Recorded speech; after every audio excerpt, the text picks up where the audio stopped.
আমি আশা করি আপনারা সকলে ভগবানকে মানেন, নয় কি? যদি কেউ বলে যে ভগবানকে মানি না, তাহলে আমরা একটা সরল বিচার আমরা এখানে করব। আমি যদি প্রশ্ন করি, এটা কেউ বানিয়েছে? এই যে করতালটা, এটা কেউ বানিয়েছে না আকাশ থেকে পড়েছে? বানিয়েছে। এই যে মাইক্রোফোন, এটা কেউ বানিয়েছে? এই টেবিল, এটা কেউ বানিয়েছে? এই প্যান্ডেল, এটা কেউ বানিয়েছে? হ্যাঁ, এই পৃথিবী, এটা কেউ বানিয়েছে? এই ব্রহ্মাণ্ড কেউ বানিয়েছে না আপনা থেকে এসে গেছে? কেউ বানিয়েছে? কে কে মনে করেন যে কেউ বানিয়েছে? হাত তুলুন। আচ্ছা, তাহলে কে বানিয়েছে? ভগবান। তাহলে এইভাবে আমাদের সরলভাবে আমরা মেনে নিতে পারি ভগবান আছেন, কেন কেউ না কেউ তো পৃথিবীটাকে বানিয়েছে। কে এই পৃথিবীটাকে বানাতে পারে? কে এই ব্রহ্মাণ্ডটাকে বানাতে পারে? কেউ সাধারণ মানুষ এবার বানাতে পারে? না কেউ বলতে পারে যে ব্রহ্মাণ্ডটা আকাশ থেকে পড়েছে, এটা কেউ বিশ্বাস করবে? আমি যদি বলি এটা আকাশ থেকে পড়েছে, কেউ বিশ্বাস করবে? তাহলে কেমন আমরা বিশ্বাস করব যে এই জগৎটা আকাশ থেকে পড়েছে বা আপনা থেকেই এসে গেছে? যিনি বানিয়েছেন তিনি হচ্ছেন ভগবান। এখন আমরা বিচার করতে পারি যে ভগবান শব্দটার অর্থ কি। ভগবান আমরা সম্বোধন করছি, আমরা বলছি ভগবান, তাহলে ভগবান বলতে কি বোঝানো হচ্ছে? আমরা যদি বলি বলবান, তার মানে যার বল আছে, ধনবান যার ধন আছে, গুণবান যার গুণ আছে, রূপবান যার রূপ আছে, ভগবান যার ভগ আছে। এখন এই ভগ শব্দটার অর্থ কি আমাদের শাস্ত্রে সে সম্বন্ধে বর্ণনা করা হচ্ছে। ঐশ্বর্যস্য সমগ্রস্য বীর্যস্য যশস্য শ্রিয় জ্ঞান বৈরাগ্যয়শ্চৈব সন্ধান ইতি ভগাঙ্গনা। অর্থাৎ যার কাছে সমগ্র ঐশ্বর্য রয়েছে। কেউ বলতে পারবে তার কাছে সমগ্র ঐশ্বর্য সমগ্র সম্পদ রয়েছে? একটু আধটু কারোর কাছে থাকতে পারে, কিন্তু সমগ্র ঐশ্বর্য, সমগ্র বীর্য বা সমগ্র শক্তি, সমগ্র যশ, সমগ্র সৌন্দর্য, সমগ্র জ্ঞান এবং সমগ্র বৈরাগ্য, ত্যাগ, আমরা দেখতে পাই যে এই ছটা কি একটাও কারোর কাছে নেই। কেউ বলতে পারে না যে আমার কাছে সমগ্র ঐশ্বর্য আছে, সমগ্র বীর্য আছে, সমগ্র সৌন্দর্য আছে ইত্যাদি, তাই না? কিন্তু এই ছটা কার মধ্যে আছে? এখন আমাদের শাস্ত্রে বলা হচ্ছে যে হ্যাঁ, একজন আছে যিনি বলতে পারেন এই সমগ্র ঐশ্বর্য তার, সমগ্র বীর্য তার, সমগ্র সৌন্দর্য তার, সমগ্র যশ তার, সমগ্র জ্ঞান তার এবং সমগ্র বৈরাগ্য তার।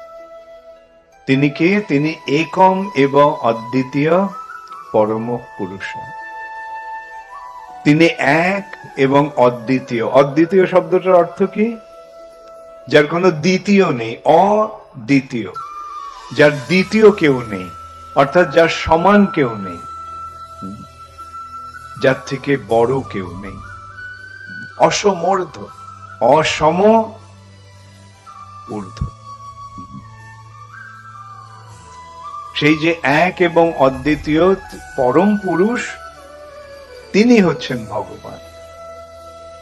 এবং তার গুণ অনুসারে এবং লীলা অনুসারে তার নাম রয়েছে। তার নামটি আমাদের মতো কাউর দেওয়া নাম নয়। আমাদের নামটা জন্মের পরে কেউ না কেউ দিয়েছে, সেই নামে আমাদের পরিচয় হচ্ছে, কিন্তু ভগবানের বেলা তা নয়। কি তার ভক্তরা তার গুণ অনুসারে বা যারা তাকে জানে তারা তার গুণ অনুসারে এবং তার নাম অনুসারে তাকে সম্বোধন করে। তার প্রতিটি নাম একটা বিশেষ তার গুণবাচক বা লীলাবাচক। যেমন তার নাম কৃষ্ণ। কৃষ্ণ, এই কৃষ্ণ নামটির অর্থ কি? কর্ষতি ইতি কৃষ্ণ, যিনি সকলকে আকর্ষণ করেন, তিনি হচ্ছেন কৃষ্ণ। ভগবান সকলকে আকর্ষণ করেন, হ্যাঁ, তাই তিনি কৃষ্ণ। তিনি সকলকে আনন্দ দান করেন। ভগবান সকলকে আনন্দ দান করেন, তাই তিনি রাম। রাম, তিনি সমস্ত জীবের আশ্রয়, তাই তিনি নারায়ণ। তিনি সমস্ত জগতের, এই জড় জগতের সৃষ্টিকর্তা, তাই তিনি বিষ্ণু। আবার তার লীলা অনুসারে তিনি লীলা বিলাস করছেন নন্দ মহারাজের পুত্র রূপে, তাই তার নাম নন্দ নন্দন, নন্দ দুলাল, যশোদা দুলাল, গোপীনাথ। এইভাবে ভগবানের গুণ অনুসারে এবং লীলা অনুসারে তার নাম রয়েছে। এবং ভগবানের গুণ কি সীমিত না অসীম? অসীম। ভগবানের গুণ অন্তহীন, তাই তার নামও অন্তহীন। তার লীলাও অন্তহীন, তাই তার লীলাও তাই তার নামও অন্তহীন। এইভাবে আমাদের ভগবানকে জানতে হবে। এমন নয় যে কৃষ্ণ হচ্ছেন কোন হিন্দুদের দেবতা, না। হিন্দু, মুসলমান, খ্রিস্টান, ইহুদি নির্বিশেষে সকলের ঈশ্বর, সকলের ভগবান। তাকে তিনারা যে নামেই সম্বোধন করুন না কেন, তিনি হচ্ছেন সেই এক এবং অদ্বিতীয় পরম পুরুষ। এটা আমাদের সবার আগে জানতে হবে। এবং এই ভগবান হচ্ছেন কৃষ্ণ,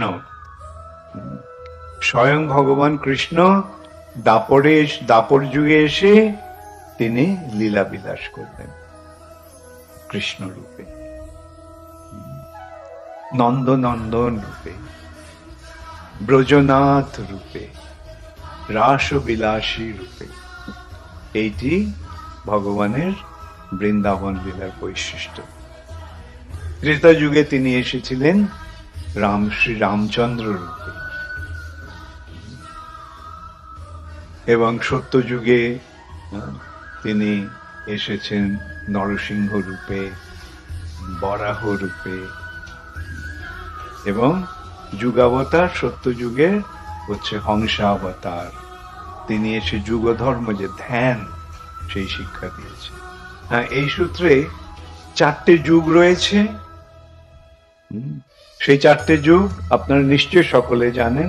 সেই 4টে যুগ হচ্ছে সত্য যুগ, ত্রেতা যুগ, দাপর যুগ এবং কলি যুগ।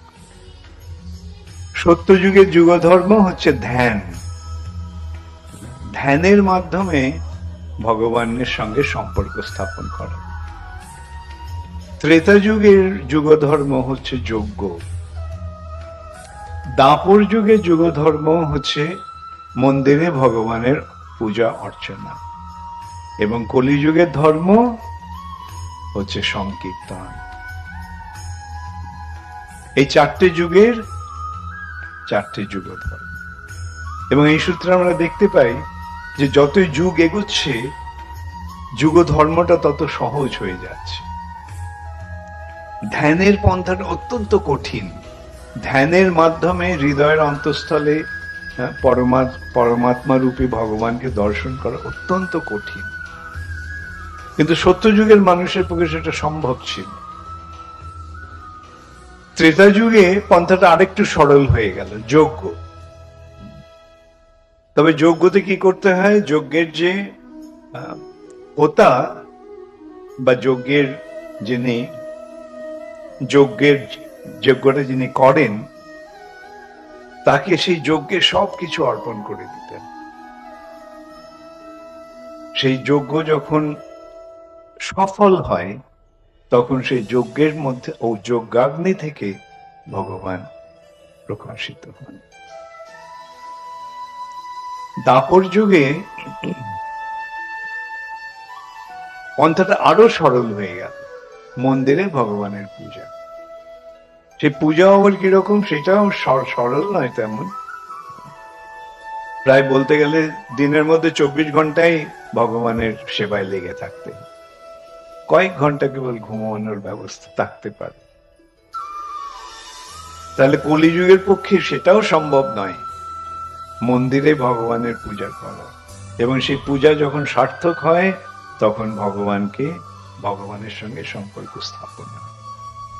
তাই কলিযুগের পন্থাটা আরো সরল হয়ে গেল। সেই পন্থাটা কি? সেই পন্থাটি হচ্ছে সংকীর্তন।